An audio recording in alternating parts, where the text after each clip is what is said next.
ঢাকা বিশ্ববিদ্যালয়ের টিএসসি থেকে আটক নিষিদ্ধ সংগঠন ছাত্রলীগের সাবেক নেতা পুতুল চন্দ্র রায়কে ছেড়ে দিয়েছে পুলিশ। তার মুক্তি নিয়ে সামাজিক যোগাযোগ মাধ্যমে উঠেছে আলোচনার ঝড়। গতকাল শুক্রবার সন্ধ্যার পর টিএসসি সংলগ্ন চায়ের দোকান থেকে বিশ্ববিদ্যালয়ের সাধারণ শিক্ষার্থীরা তাকে আটক করে প্রক্টরিয়াল টিমের হাতে তুলে দেন। তিনি কেন্দ্রীয় ছাত্রলীগের জয়লেখক কমিটির স্কুল ছাত্র বিষয়ক সম্পাদক ছিলেন। পরে এই নেতাকে শাহবাগ থানায় সোপর্দ করেছেন বলে নিশ্চিত করেছেন বিশ্ববিদ্যালয়ের সহকারী প্রক্টর ডক্টর রফিকুল ইসলাম। এই বিষয়ে জাতীয় নাগরিক কমিটির যুগ্ম মুখ্য সংগঠক আকরাম হোসেন তার ফেসবুকে সমালোচনা করে বলেন, ঢাকা বিশ্ববিদ্যালয়ে এক সময়ে ত্রাস একাধিক হামলার যার প্রত্যক্ষ অংশগ্রহণ ছিল।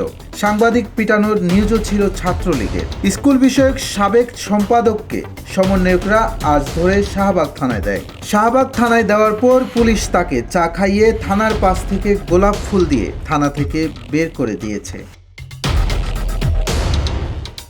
প্রত্যক্ষদর্শী সূত্রে জানা যায়, গতকাল শুক্রবার সন্ধ্যার পর টিএসসিতে চা খেতে এসেছিলেন পুতুল চন্দ্র রায়। এ সময় উপস্থিত শিক্ষার্থীরা তাকে চিনতে পেরে আটক করে রাখেন। পরে খবর পেয়ে প্রক্টরিয়াল টিম ঘটনাস্থলে আসলে তাদের হাতে তুলে দেন শিক্ষার্থীরা।